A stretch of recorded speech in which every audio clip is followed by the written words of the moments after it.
네, 오늘 저희가 페이지 몇 페이지냐면 432페이지인가요? 정비법 공사 완료에 따른 조치, 그죠? 이 부분입니다. 이제 이 정비 사업을 다 끝냈어요. 건물 다 지었습니다. 그래서 조합이 설립되고 그리고 관리 처분 계획 작성하고 종전 토지 건축물 다 드러내고 여기에다가 이렇게 건물을 딱 지었어요. 그럼 건물 지으면 이제 뭐 할까요? 건물 다 지었습니다. 이거 사용하려면 시행자가 뭐 해야겠어요?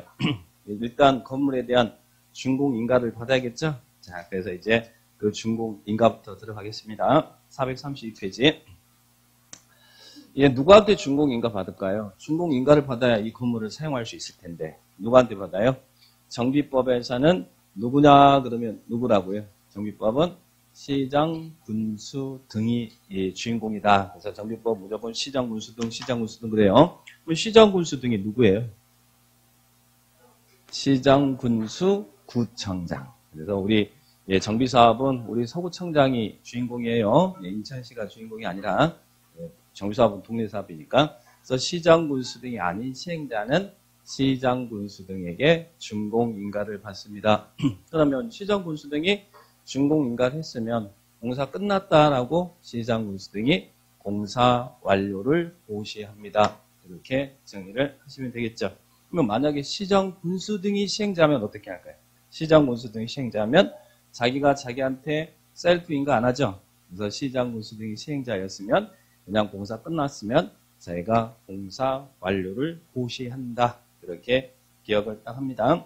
432페이지 맨 위에 1번 시장, 군수 등의 준공인가. 시장, 군수 등이 아닌 시행자가 정비사업 공사를 완료했을 때는 대통령령이 정하는 방법 및 절차에 따라 시장, 군수 등의 준공인가를 받아야 한다. 나오죠. 그러면 밑에 3번에 보시면 준공인가 및 공사완료 고시 나왔어요. 자, 시장, 군수 등은 준공검사를 실시한 경우가 정비사업이 인가받은 사업계획대로 인정될 때는 완료될 때 인정할 때는 준공인가하고 그리고 공사 완료를 해당 지방자치단체 공부에 고시한다. 여기까지 준공인가 공사 완료 고시 이렇게 정리하면 되죠. 자, 2번 시장, 군수 등은 직접 사업을 시행했습니다. 그러면 자기가 자기한테 셀프 인가는 안 하니까 그냥 공사 끝났으면 공사 완료를 고시한다. 자, 그런 내용들 나와 있어요. 원래는 시행자 입장에서는 준공인가를 받아야 사용할 수 있잖아요. 그죠? 근데 준공인가 전이라도 사용할 수 있을까요? 그래서 여기 있는 완공된 건물이 사용에 지장이 없다. 그렇게 인정되면 준공인가 전이라도 시장, 군수 등은 시행자에게 뭐 할 수 있다고요? 사용 허가 할 수 있다. 그래서 4번에 준공인가 전 사용 허가. 자, 그 부분들 기억하면 됩니다. 그리고 또 하나만 우리 지금 기본서는 없지만 자, 여기는 주택공사 등이 시행자예요. 그럼 주택공사 등이 시행자였다면 공사 다 끝났으면 준공인가 받을까요? 안 받을까요? 준공인가 시장, 군수 등한테 받아야죠. 왜냐하면 시장, 군수 등이 아닌 시행자는 시장, 군수 등에게 준공인가 받으라고 했으니까. 그죠? 그런데 이 주택공사 등이 다른 법률에 의해서 자체적으로 준공인가를 받았다면 그때는 시장, 군수 등에게 준공인가를 받은 것으로 본다. 이렇게 참고하시면 되겠습니다. 자, 보시면 그러면 이제 이 건물이 다 지어져서 준공인가가 되고 그리고 공사 완료 고시가 됐어요. 그러면 어떤 효과가 발생할까요? 이 효과에 관련된 부분이 시험지문에 잘 나왔죠. 준공인가 되고 그리고 공사 완료 고시가 됐으면 이제는 사용해야겠죠. 자, 그래서 첫 번째 준공인가가 있고 그리고 공사 완료 고시가 있으면 그 준공인가 고시 다음날부터 정비구역이 해제된 걸로 본다. 그래서 재개발 재건축구역이 해제되는 것은 법률의 규정에서 해제되는 것은 언제 해제된다고요? 원칙은 준공인가하고 고시했잖아요. 그 고시 다음 날에 뭐든지 역사가 이루어집니다. 다음 날에 정비구역이 해제된 것을 본다. 그런데요. 지금 우리가 보고 있는 것은 자, 일반적인 우리 정비사업 방식은 수용 방식도 있고 한지 방식도 있고 뭐 그랬잖아요. 그때 이제 준공인가고시 다음날 해제되는 것이고 관리처분 계획을 수립했을 때는 관리처분 계획은 분양 약속한 거잖아요. 그럼 준공인가 받았으면 나중에 이제 끝났으면 관리처분 계획대로 이제 분양받을 대지와 건축물을 나눠줘야 되겠죠. 그래서 관리처분 계획은 언제 해제된 걸로 보냐면 관리처분 계획을 수립한 경우는 준공인가고시 다음날이 아니라 분양받을 대지와 건축물로 소유권 이전하고 이를 고시하는데 관리처분 계획은 이전고시 다음날 정비구역이 해제된 걸로 본다. 일반적인 경우는 준공인가고시 다음날 해제되는데 관리처분 계획을 수립한 경우는 언제 해제된다고요? 이전고시 다음날 해제된다. 이렇게 기억합니다. 그러면 이 해제가 되면 정비구역이 이제 재개발구역, 재건축구역이 없어진다는 얘기죠. 해제되면 조합도 같이 해산이 될까요? 조합도 해산됩니까? 예, 정비구역이 해제됐다고 해서 조합도 같이 해산한다 그러면 안 돼요. 왜 조합이 남아서 사후 처리해줘야 되잖아요. 그래서 이 경우 정비구역 해제는 조합 존속에 영향을 주지 않는다. 조합은 존재하더라. 이렇게 기억을 딱 하시기 바랍니다. 이 부분이 조합도 같이 해산한다. 이렇게 잘 물어봅니다. 자, 여기까지 정리를 딱 하시고 예, 그 다음에 뒤로 넘겨보시면 434페이지. 방금 전에 준공인가고시 다음날 정비구역이 해제됐잖아요. 해제됐지만 지금 우리가 보고 있는 것은 관리소원계획 방식 보고 있잖아요. 그러면 관리소원계획은 준공인가가 됐으면 이제는 예, 이런 예, 시장군수 등의 준공인가고시가 있으면 시행자는 이제 뭐 해야겠어요? 시행자는 예, 준공인가 받았으니까 관리처분계획에서 정해진 대로 나눠줘야 될 거 아니에요. 관리처분계획은 교환하는 계획이니까. 자, 그래서 이제는 나눠줄 겁니다. 자, 거기에 있는 이 준공인가 고시가 있었습니다. 그러면 자, 이 공사 완료 예, 그리고 고시가 있으면 이제 시행자는 관리처분계획에 있어서 사업한 겁니다. 지체 없이 확정 측량과 분할 절차를 거쳐서 관리처분계획에 정한 사항을 분양받을 자에게 통지하고 분양처분을 통지한다는 이야기예요. 관리처분계획에 정한 사항을 분양받을 자에게 통지하고 분양받을 대지와 건축물로 소유권을 이전해야 된다. 누가요? 누가?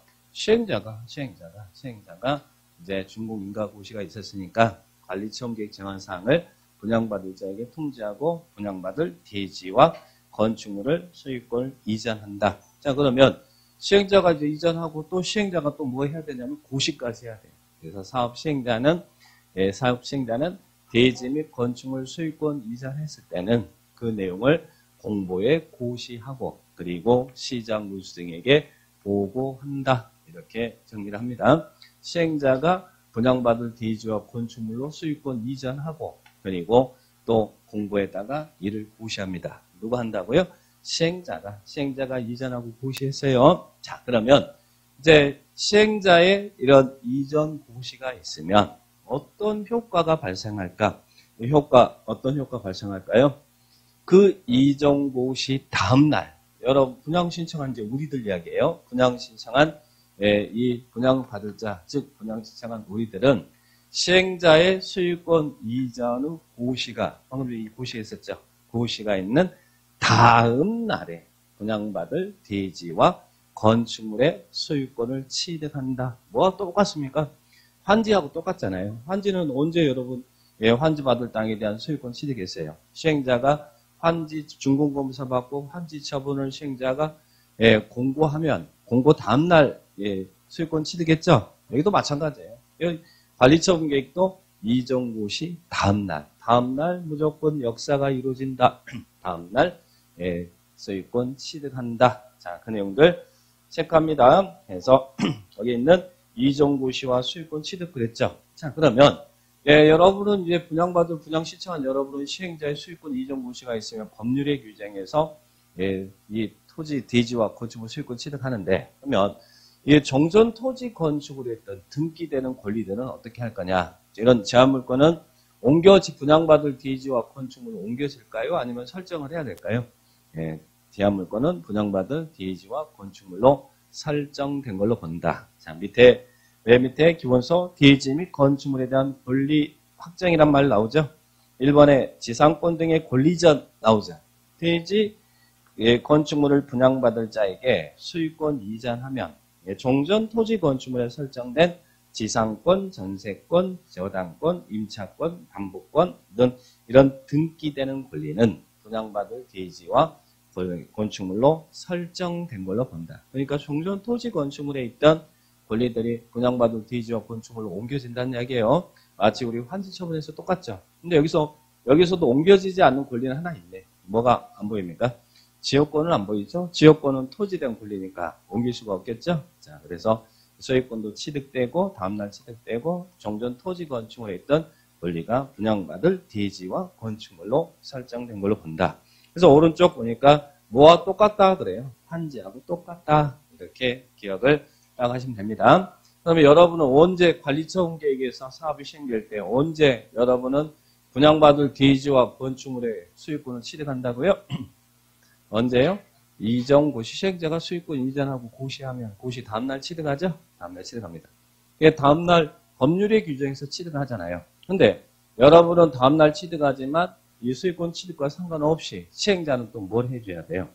영이 엄맞고 순이 엄맞고 똘이 엄맞고 병식이 엄맞고 뭐 해야 돼? 등기해줘야 된다. 그래서 이 수익권 이전 등기 이렇게 나옵니다. 등기한다. 시행자는 이전 고시가 자기가 수익권 이전하고 고시했잖아요. 고시하면 언제 등기를 해줘야 돼요? 지체 없이. 우리 환지 방식에서는 어땠어요? 시행자가 환지 처분을 공고하면 여러분 다음날 환지받을 땅에 대한 수익권 취득하죠.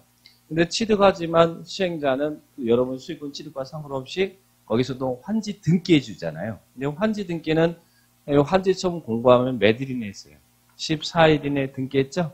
환지 등기는 14일. 근데 우리 정비법은 자기가 수익권 이전하고 고시했으면 등기는 언제 한다고요? 지체 없이 한다. 그럼 지체 없이가 언제예요? 지체 없이가 몇 일이에요? 그건 아무도 몰라요. 며느리도 몰라요. 여튼간 지체 없이입니다. 자, 지체 없이 14일은 아니죠? 지체 없이 등기합니다. 등기하는데 어떻게 해요?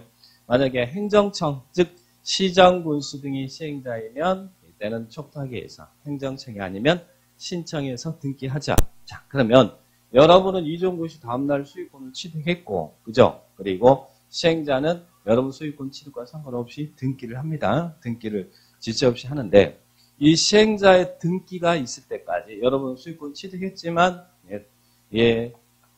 타 등기를 할 수 있어요, 없어요?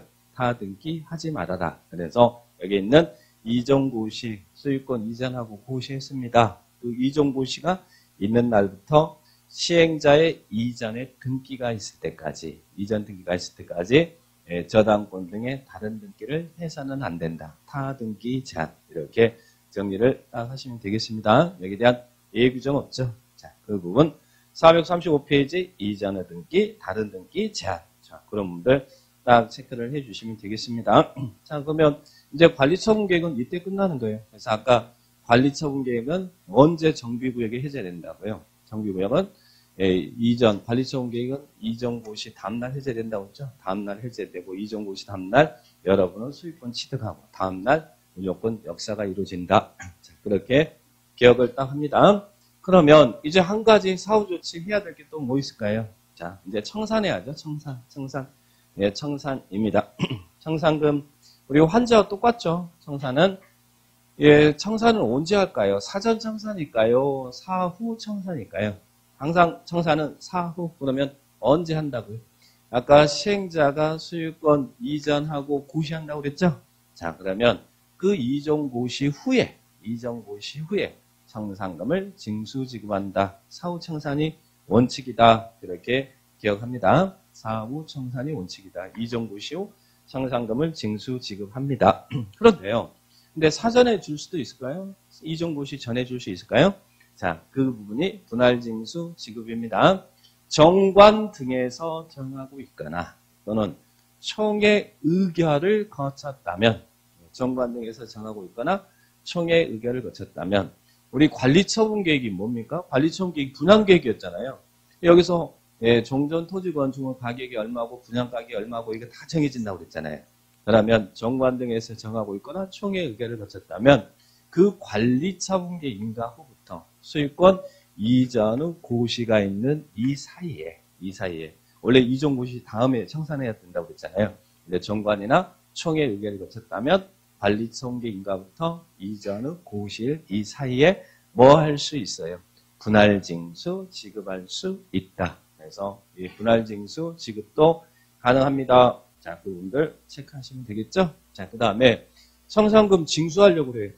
예, 이 돈 징수하려고 하면 시행자가 예, 더 줬거든요. 그래서 징수하려고 해요. 근데 안 주면 어떻게 할까요? 안 주면 우리 똑같이 어떻게 하면 돼? 안 주면 강제수, 시정군수 등의 시행자면 직접 강제징수하죠. 강제징수하거나 시정군수 등이 아닌 시행자는 시정군수 등에게 강제징수를 위탁할 수 있다. 위탁하면 수수료 몇 퍼센트 주라고요? 4% 수수료 지불한다. 우리 개발법은 똑같죠? 청산은 똑같습니다. 자, 이렇게 보시고. 그 다음 청산금 교부하려고 그래요. 주려고 그러는데 나는 돈은 싫어. 땅, 뭐, 건물 달라고 뭐, 수령 거부하거나 너는 지급받을 자가 어디 있는지 주소 구속이 파악이 안 되면 그때는 어떻게 할 수 있다? 맡길 수 있다. 공탁. 똑같이 개발법이 환지하고 똑같이 생각하면 됩니다. 그리고 청산금 여러분 받을 권리가 있는데요. 권리 행사 안 하네. 그러면 소멸하겠죠? 소멸시효. 청산금의 소멸시효는 몇 년간 행사하자면 소멸해요. 소멸시효는 5년간 행사하자면 소멸하죠. 그런데 문제는 언제부터 5년간 행사하지 않으면 소멸한다는 얘기예요. 언제부터? 여러분 언제부터 소유권 취득했어요? 아까 이종고시 다음날 취득했죠. 그래서 이종고시 다음날부터. 우리 정비법 끝에는 무조건 다음날이에요. 다음날부터. 근데 이종고시가 있는 날부터 시험에 이렇게 내죠. 틀렸죠? 이종고시 다음날부터 5년간 행사하지 않으면 소멸한다. 소멸시효 5년 이렇게 보시고 그 다음에 또 청산금에 대한 물상대위도 인정될까요? 물상대위. 자, A가 자, 이 받을 청산금 5억을 받을 돈이 있어요. 근데 A 종전 토지에는 저당권이 설정되어 있었어요. 그러면 이 저당권 설정한 권리자는 A가 받을 청산금을 대의할 수 있을까요? 네, 할 수 있다는 이야기예요. 그러면 이 A가 받을 청산금을 이 저당권 설정자가 압류해서 저당권의 권리를 행사할 수 있더라. 자, 이게 물상대의죠. 물상대의가 인정되는 권리가 뭐에 대해서 물상대의가 인정된다고요? 저당권입니다. 저당권 설정한 권리자는 받을 청산금을 압류해서 저당권을 행사할 수 있다. 그래서 물상대의도 인정한다. 자, 그 정도 딱 체크를 해 놓으시면 됩니다. 자, 그러면 여기까지가 정비법의 전부 다라고 생각하시면 되겠고요. 뒤에 부분들은 우리 기본서 뒤에 있는 부분들은 뭐 비용 부담이니 이런 부분들은 크게 보지 마세요. 안 봐도 됩니다. 언제 볼까요? 시험 끝나고 보세요. 자, 언제 보시라고? 시험 끝나고 또